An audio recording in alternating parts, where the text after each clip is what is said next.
আর তুমি আর্জেন্টিনা ব্রাজিলের পতাকা বানানোর জন্য টাকা পাও। তোমার বৃদ্ধ মা বাবা আছে, তাদেরকে একটা পোশাক কিনে দেওয়ার হবে, তোমার টাকা ধরে না। কথা বলে ঠিক কিনা? তোমার মাকে একটা কাপড় কিনে দাও না, তোমার ভাইকে একটা কাপড় কিনে দাও না, তোমার বাবা একটা ছেঁড়া ফাটা একটা জামা পরে আছে, তোমার নজরে কি পড়ে না? আর তুমি আর্জেন্টিনা ব্রাজিলের জার্সি কিনে শরীরে পড়ো, তাদের মতো চুলে রাখো, আর তাদের দেশের পতাকা তুমি মহাব্বত করে লটকায় রাখো। এটা কোনো সভ্য জাতির কাজ হতে পারে না। কথা বলে ঠিক কিনা? এমন এক সময়ে উপনীত হয়েছি যখন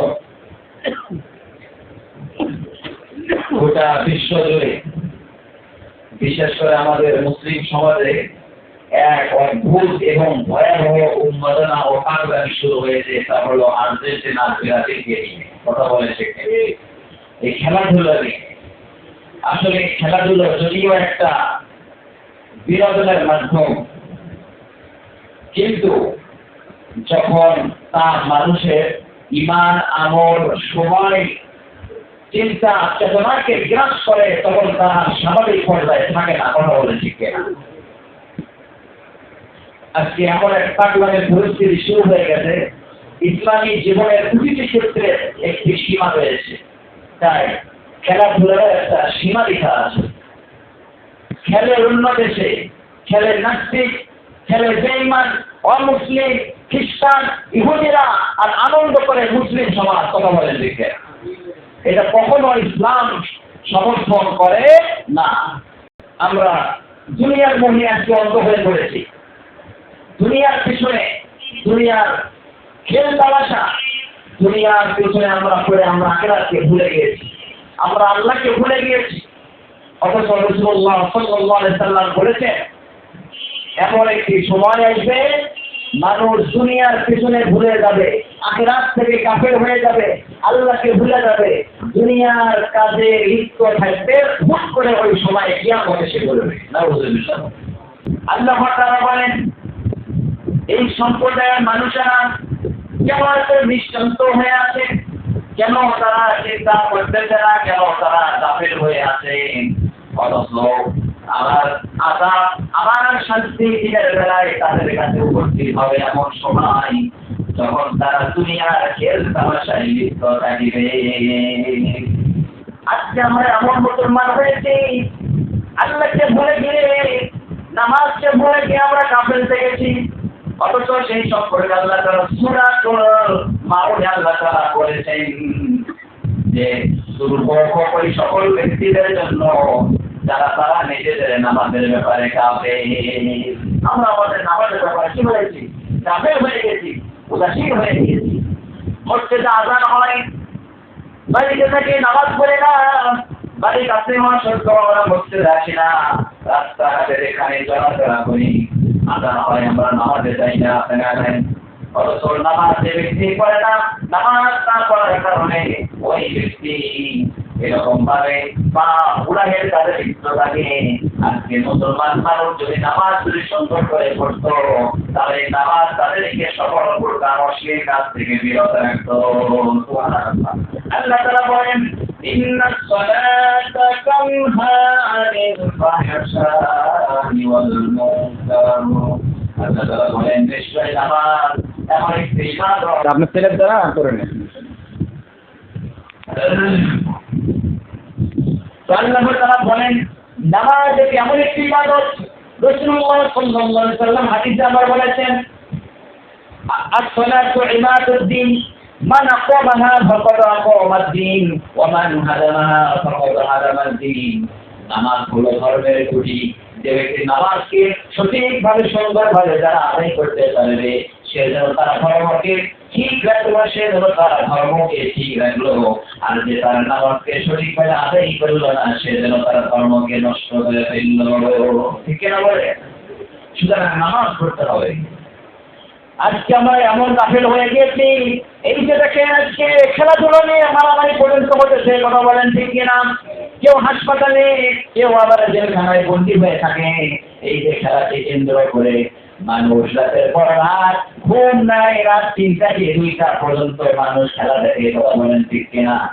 একটা খেলা 90 মিনিট, কমপক্ষে 90 মিনিট করে খেলা হয়। এইভাবে যদি 3-4টা করে খেলা দেখে সারা রাত অতিবাহিত হয়ে যায়।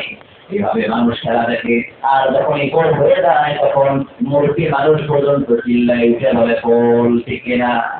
অথচ এই মানুষকে যদি বলা হয় কোরআন পড়েন, তো কোরআন পড়তে জানে না, নামাজ পড়ে না, আর রাত 10টার সময় চিল্লেতে উঠতেছে গোল। অথচ বলা হয় যদি আল্লাহু আকবার একটা শুনি না, তখন সে উচ্চ আওয়াজ আল্লাহু আকবার বের করতে পারে না, কথা বলেন ঠিক কিনা? অথচ যে আল্লাহ আমাকে বানাইলো, যে আল্লাহ আমাকে বানাইলো, আমাকে রিজিক দেন, আমাকে শক্তি দিয়েছেন, আমাকে ক্ষমতা দিয়েছেন, আমাকে আমার সুন্দর চেহারা বানিয়েছেন, আমার হাত পা দিয়েছেন, ওই আল্লাহর বয়সের কথা আমাদের মুখ থেকে বের হয় না।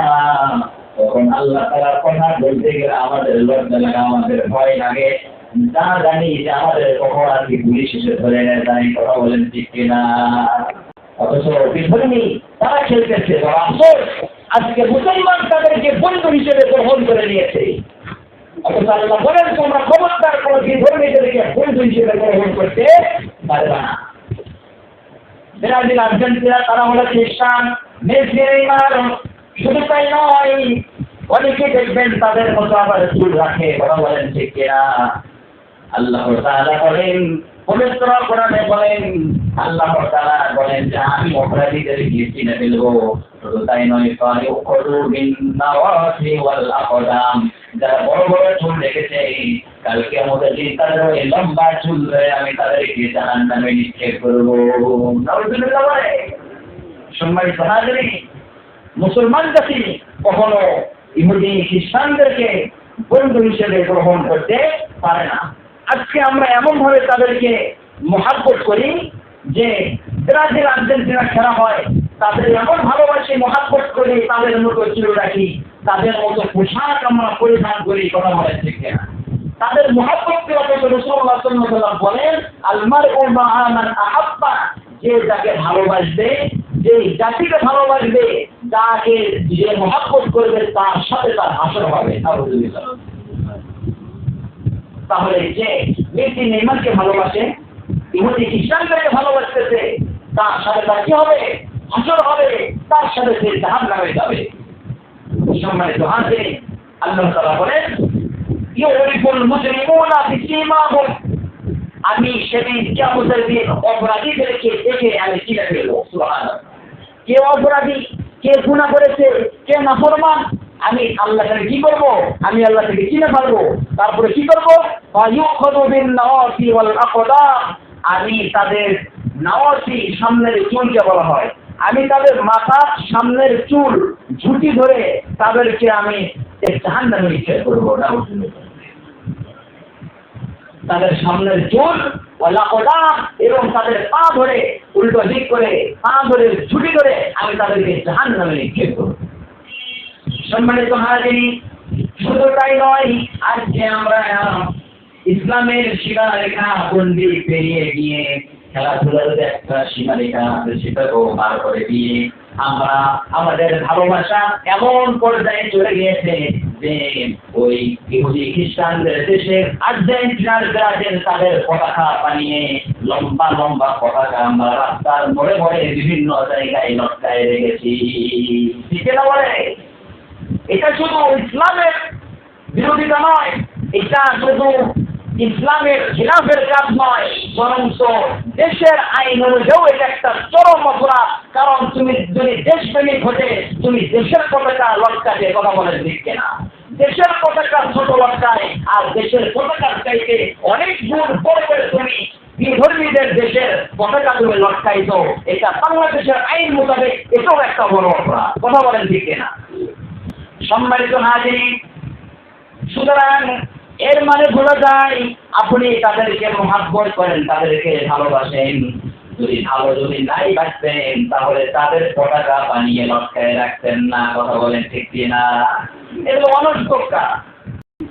এই জন্য তো রাসূল বলেছেন আল মারউ মা'a মান আহাব্বা, যে যাকে ভালোবাসবে, যে যাকে মহাব্বত করবে, সে তাদের সাথে হাসরে উঠবে, তাদের সাথে জান্নাতে যাবে, না জাহান্নামে যাবে।